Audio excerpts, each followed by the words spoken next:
Assalamualaikum warahmatullahi wabarakatuh. Waalaikumsalam. Alhamdulillahi rabbil alamin.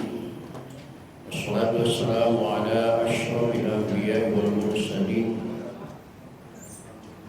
Sayyidina wa habibina wa syafi'ina wa maulana Muhammadin wa ala alihi wa ashabihi ajma'in. La hawla wa la quwwata illa billahil aliyyil azim. Amma ba'd. Qad qala ta'ala fi ayatihil karim. A'udzu billahi minasyaitonir rajim. Bismillahirrahmanirrahim. Inna iddatash syuhuri indallahi isna asyara syahran fi kitabillah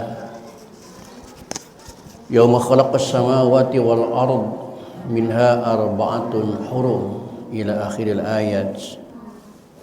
Shadaqallahul azim wa shadaqa rasuluhun nabiyul habibul karim wa nahnu ala dzalika minasy syahidin wasyakirin. Walhamdulillahi rabbil alamin. Ma'asyiral muslimin,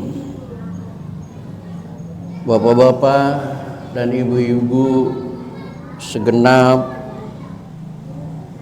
jamaah dan pengurus Masjid Jami Al-Munawwarah bil khusus yang hadir taklim pada malam ini, yang saya hormati dan yang saya muliakan, mudah-mudahan dengan bertaklim kehidupan kita mendapat kemuliaan dari Allah Subhanahu wa taala. Amin. Puji serta syukur mari kita panjatkan kehadirat Allah. Sholawat serta salam mari kita tersanjungkan keharibaan Rasulullah Muhammad sallallahu alaihi wa alihi wasallam. Hadirin rahimakumullah, malam ini mungkin kajian fikih kita ditunda saja untuk sementara, karena ini kita akan memasuki hari raya Idul Adha, bulan yang mulia yang sangat dimuliakan oleh Allah di dalam Al-Quran, di mana mudah-mudahan ibu-ibu mau berpuasa pada bulan Dzulhijjah ini, karena pahalanya sangat besar sekali Bapak. Tutup aja pikirnya, dengerin aja deh. Kebetulan malam Jumat yang kemarin juga ada yang sempat bertanya kepada saya di depan tentang uang kas masjid boleh digunakan untuk apa saja. Apakah benar dana masjid itu tidak boleh digunakan untuk kegiatan pengajian? Maka malam ini kita jawab tuntas. Terlebih dahulu, ibu-ibu kalau mau bikin catatan silahkan bikin catatan. Kalau mau dipoto di layar silahkan. Kalau mau di HP juga silahkan. Dan kita buka saja taklim ini dengan sama-sama membaca Ummul Quran surah Fatihah. Seraya berharap kepada Allah Subhanahu wa taala, semoga dengan hikmah membaca Fatihah Allah berkenan mengampuni dosa dan kesalahan yang pernah kita lakukan di masa lalu. Amin.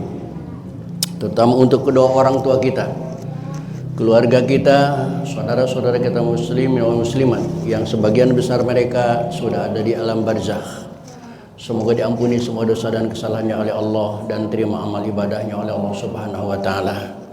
Dan bagi kita yang masih hidup dengan niat akan selalu hadir di majlis taklim, mudah-mudahan Allah berikan kepada kita panjang umur yang disertai dengan sehat walafiat, dimurahkan rezeki kita semuanya. Dan untuk saudara kita yang menghadapi ibadah berat, menunaikan ibadah haji, mudah-mudahan diberikan kekuatan, keselamatan, kelancaran oleh Allah Subhanahu wa taala. Karena informasi yang terakhir yang saya terima kemarin pagi, cuaca di Mekah jam 7 pagi itu sudah mencapai 33 sampai 35 derajat. Jam 7 pagi.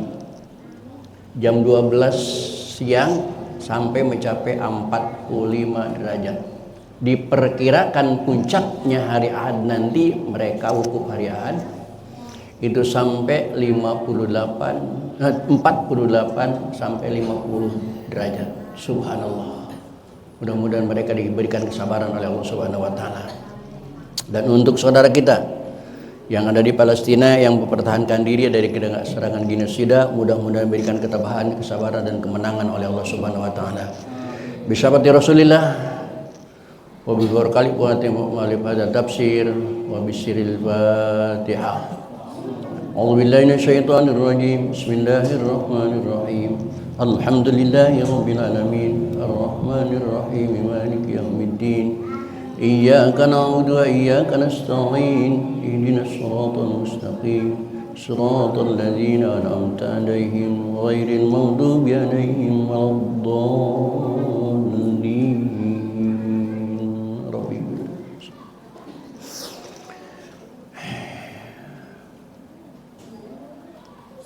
Baik hadirin, silakan dilihat di layar. Bismillahirrahmanirrahim. Allah berfirman di dalam surah At-Taubah ayat 36. Bismillahirrahmanirrahim. Inna iddatasy syuhuri, sesungguhnya hitungan bulan al-mu'tadda biha lisanah, yang Allah siapkan untuk 1 tahun.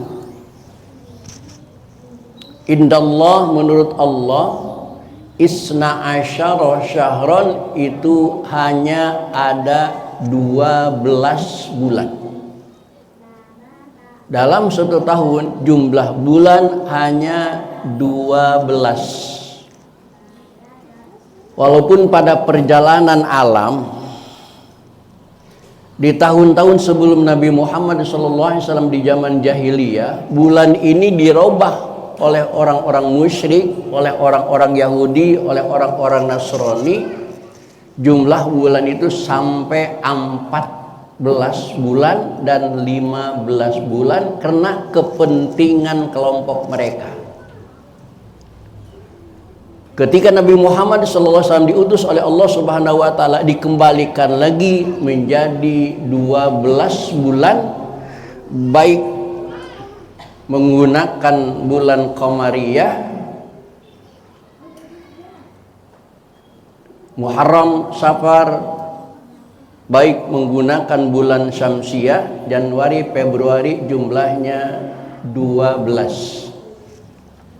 Dan ini fi kitabillah, di lauh mahfud, di langit yang Allah ciptakan itu ada 12. Yauma khalaqas samawati wal arda, sejak Allah menciptakan langit dan bumi, memang jumlah bulan itu dalam 1 tahun hanya 12. Maka 12 itu di dalam Islam itu punya angka sejarah. Tidak cuma bulan saja yang 12. Jumlah jam dari jam 6 maghrib sampai jam 6 pagi berapa jam? 12. Dari jam 6 pagi sampai jam 6 maghrib berapa jam? 12. Orang tua bilang celaka itu yang paling bahaya, celaka berapa? Masakan yang paling enak pakai bumbu berapa? 12. Lebih indah lagi, lebih yakin lagi Bapak dan Ibu dengan hitungan 12. La ilaha illallah. Itu ternyata hurufnya ada 12. Lam, alif, hamzah, lam, ha. Hamzah, lam, alif, alif, lam, lam, ha. Dibaca la ilaha illallah. Ternyata ada 12. Muhammadur Rasulullah itu juga 12. Mim, ha, mim, dal. Ra, sin, waw, lam, alif, lam, lam, ha. Dibaca Muhammadur, ternyata juga 12. Abu Bakar As-Siddiq. Alif ba wawu, ba kaf ro, alif lam sod dal ya qaf. 12 dibaca Abu Bakar As-Siddiq. Umar ibnu Khattab. Ain mim ra, alif ba nun, alif lam kha to alif ba. 12 dibaca Umar ibnu Khattab. Utsman ibnu Affan. Ain sa mim alif nun, alif ba nun, ain fa alif Utsman. Ain sa mim alif nun, alif ba nun, ain fa alif nun. Utsman ibnu Affan juga 12. Ali bin Abi Thalib. Ain lam ya ba nun, alif ba ya to alif lam ba, juga 12 dibaca Ali bin Abi Thalib. Hebat. Satu lagi, ha alif jim, ain ba dal, alif lam mim to alif lam. 12 bacanya apa? Haji Abdul Muthalib juga. Ya bukan kebetulan, memang bagus. Coba hitung nama sampean, ada 12.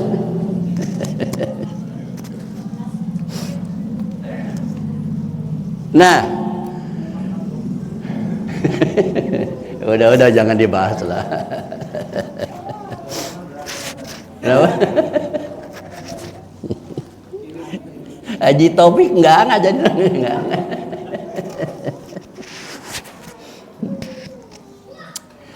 Nah, di antara 12 ini kata Allah minha arba'atun hurum. Ada 4 bulan yang dimuliakan. Dari ayat ini Rasulullah Shallallahu Alaihi Wasallam memiliki sahabat, saking banyaknya sahabat tidak terhitung jumlahnya. Namun yang tercatat sahabat Rasul yang setia ada berapa? Ada 4, arba'atun hurum. Begitu juga dari 12 bulan dalam 1 tahun, hanya 4 bulan yang dimuliakan oleh Allah. Yang pertama Muharramah, Dzulqa'dah. Yang pertama bulan Dzulqa'dah wa Dzulhijjah, dan yang kedua bulan Dzulhijjah, wa Muharram, yang ketiga bulan Muharram, wa Rajab, yang keempat bulan Rajab. Hanya 4 bulan, Dzulqa'dah, Dzulhijjah, Muharram, Rajab. Itu bulan-bulan yang sangat dimuliakan oleh Allah Subhanahu wa taala. Ada apa dengan kemuliaan 4 bulan ini? Kita tinggalkan Dzulqa'dah, kita tinggalkan Muharram, kita tinggalkan Rajab, kita bahas Dzulhijjah. Ada apa dengan kemuliaan bulan Dzulhijjah?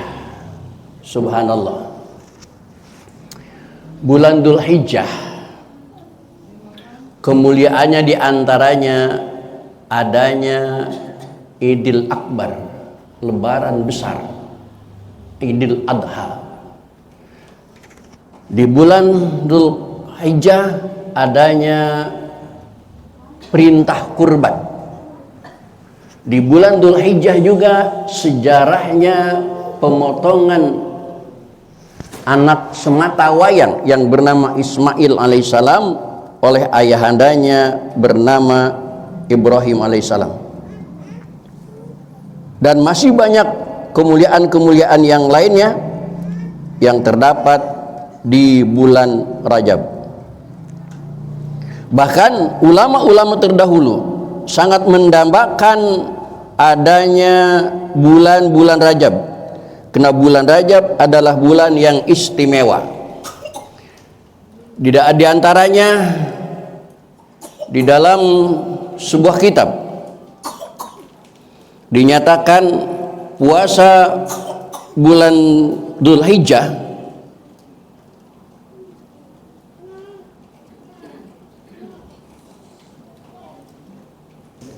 diingetannya aja Bu ya. Gagal.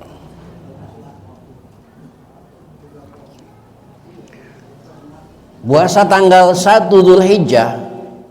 Pada tanggal 1 Dzulhijjah itu Allah mengampunkan Nabi Adam alaihissalam di Arafah. Maka di Arafah ada Jabal Rahmah, Jabal Jodoh. Karena setelah 40 tahun Adam berpisah dengan Siti Hawa, tidak pernah ketemu. Ketemunya setelah 40 tahun itu di Arafah, di Jabal Rahmah. Maka Jabal Rahmah itu batunya tidak pernah bersih, selalu banyak tulisan. Menjadi mitos. Kata orang, kalau nama kita ditulis dengan nama cewek kita di batu itu pasti jodoh. Umpamanya kita tulis namanya Umar PS Endang gitu, itu pasti jadi jodoh itu. Dan begitu setianya Nabi Adam berpisah dengan istrinya 40 tahun, tapi Nabi Adam tidak tertarik kepada yang lainnya. Masya Allah. Begitu juga setianya Siti Hawa, 40 tahun ditinggal suaminya, tapi Siti Hawa tidak tertarik kepada yang lainnya. Subhanallah.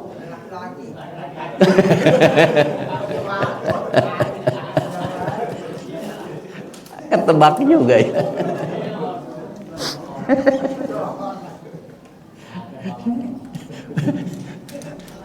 Karena nggak ada lagi tertarik siapa. Nggak ada saingannya. Seandainya waktu itu ada Mas Gimin, mungkin Mas Gimin yang menang.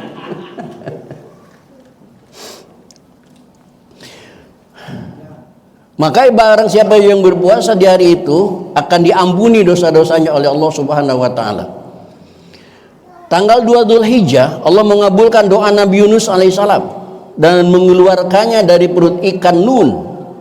Maka orang yang berpuasa di hari itu sama seperti beribadah dan berpuasa 1 tahun tanpa maksiat. Subhanallah.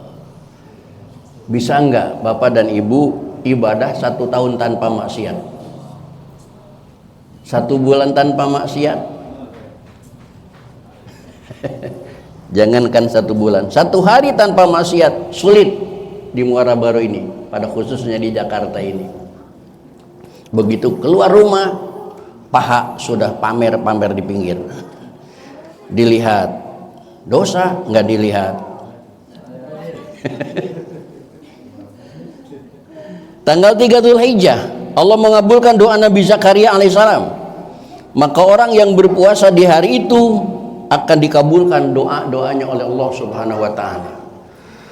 Pada tanggal 4 Nabi Isa alaihissalam dilahirkan. Maka orang yang berpuasa di hari itu akan dihilangkan kesusahannya dan dikumpulkan bersama orang-orang yang mulia di hari kiamat. Dihilangkan kesusahannya, dikumpulkan bersama orang-orang yang mulia. Maka malam Jumat ini harus kumpulnya di dalam, bukan di luar. Karena kalau di luar nanti hilangnya kesusahannya nggak dihilangkan. Pas begitu duduk ditabrak motor, des aja. Sliding sama motor. Nggak puasa sih.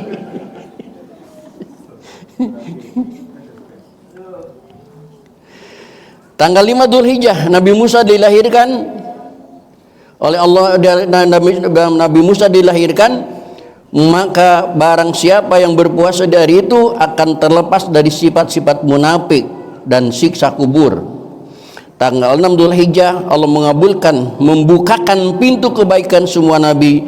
Maka orang yang berpuasa di hari itu akan dipandang oleh Allah dengan pandangan rahmat dan kasih sayang Allah Subhanahu wa taala. Subhanallah. Pada tanggal 7 bulan Dzulhijjah pintu neraka jahanam dikunci dan tidak akan dibuka sebelum berakhir pada 10 Dzulhijjah. Maka orang yang berpuasa di hari itu akan dihindarkan dari 30 kemelaratan dan kesukaran dan dibukakan dibuka 30 pintu kemudahan oleh Allah Subhanahu wa taala. Subhanallah.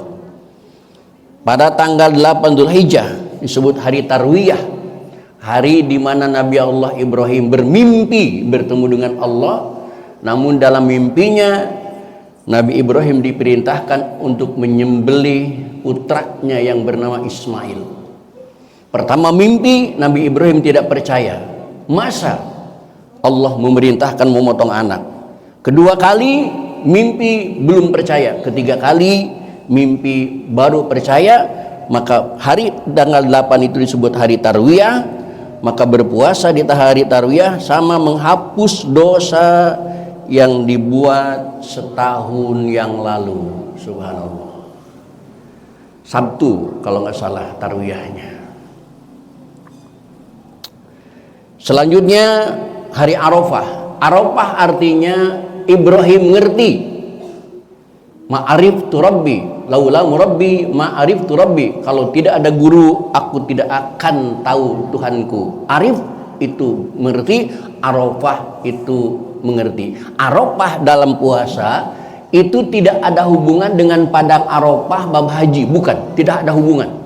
Maka ada ustadz yang mengatakan karena ukuf di Arafah itu beda dengan Arafah di Indonesia, maka dianjurkan jamaahnya berpuasa, jangan berpuasa Arafah katanya, berpuasa tanggal 9 bulan Dzulhijjah, karena Arafah itu bukan hari ini tapi kemarin. Nggak ada hubungan kata-kata Arafah dalam bab puasa, tidak ada hubungannya dengan Arafah padang Arafah.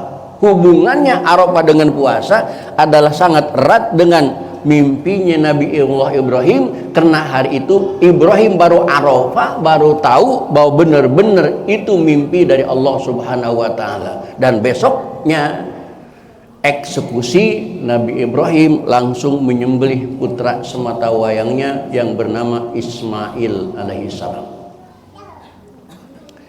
Bahkan orang yang berpuasa di Arafah, hikmahnya sampai ada 9 hikmah. Yang pertama, Allah akan memberi keberkahan pada kehidupannya, hidupnya barokah, sedikit cukup, ada banyak sisa. 2, bertambahnya harta dari Allah. 3, dijamin kehidupan rumah tangganya samawa, sakinah, mawadah, warahmah. Yang keempat, dibersihkan dirinya dari segala dosa dan kesalahan yang telah lalu. Yang kelima, dilipat gandakan amal ibadahnya. Yang keenam, dimudahkan kematiannya. Yang ketujuh, diterangi di dalam kuburnya selama mereka dikubur. Yang kedelapan, diberatkan timbangan amal baiknya di padang mahsyar. Ini sebuah jaminan dari Allah Subhanahu wa taala, karena orang yang diberatkan timbangan amal baiknya, wa amma man saqulat mawazinuhu fa huwa fi 'isyatir radiyah. Yang artinya siapa orang yang saqulat mawazinuhu, timbangan amal baiknya berat, maka fa huwa fi 'isyatir radiyah, dia pasti dalam kehidupan yang senang dan diridai Allah Subhanahu wa taala. Yang terakhir, yang ke-9 hikmah puasa di hari Arafah, itu diselamatkan dari kejatuhan kedudukan dan di dunia, serta dinaikkan martabatnya di akhirat nanti oleh Allah Subhanahu wa taala. Amin ya rabbal alamin. Semoga kita semuanya bisa melaksanakan puasa di hari Arafah yang tahun ini insya Allah jatuh pada hari Ahad. Perkirakan hari Ahad Arafah, karena Senin itu sudah hari raya Idul Adha. Itulah diantaranya puasa Arafah, puasa Dzulhijjah. Dan selanjutnya saya akan menjawab pertanyaan Mas Jenal kemarin, buat apa saja dana masjid itu digunakan?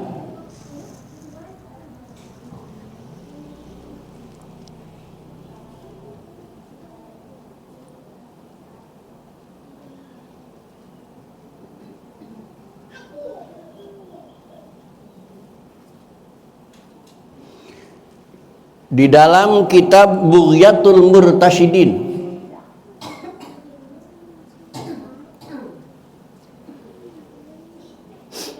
ada kalimat wa yajuzu, dan boleh. Ini kelompoknya Imam Syafi'i, pendapat Imam Syafi'i. Kita buka semua kitabnya, cari kalimat. Nah, wa yajuzu, dan boleh.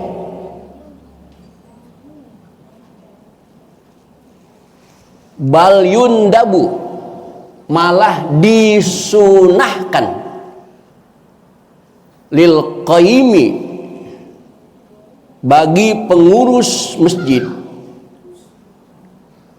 ayyab ala, melakukan ma, perkara, yuktadu, yang umum dilakukan di masjid dalam segi suguhan, fil masjidi, min qahwatin, membuat kopi, teh dalam acara pertemuan, dalam acara rapat, wadukhunin wa ghairiha mimma yarghabu, bahkan ini bisa disajikan ini untuk menarik nahwul musallin, orang-orang yang suka sholat.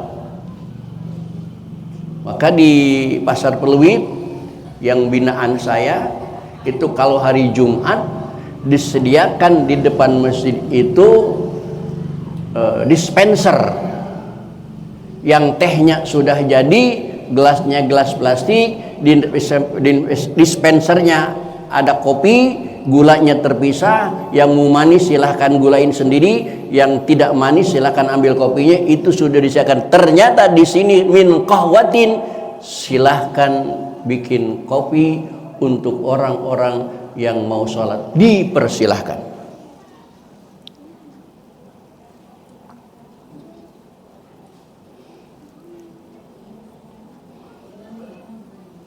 Sayang tidak bisa tayang ya. Saya udah simpen itu mau pertanyaan Mas Jenal ini.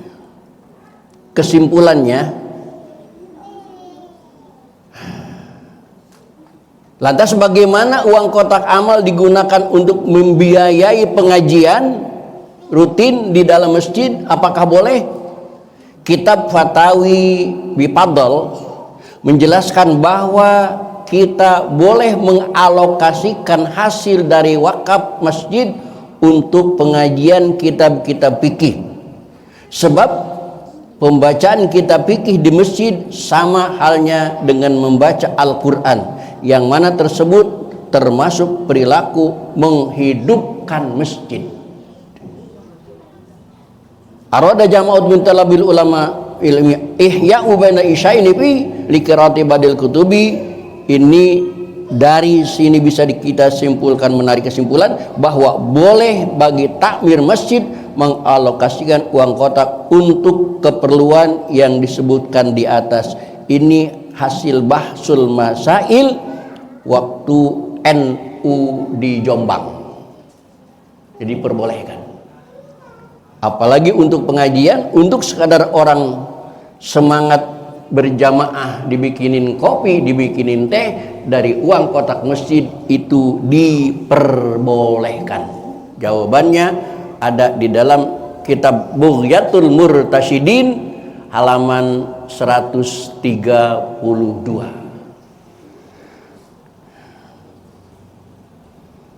Bisa jadi Bapak nggak percaya, silahkan tanya kepada kiai, yang insya Allah kiai akan punya kitab Bughyatul Murtasyidin.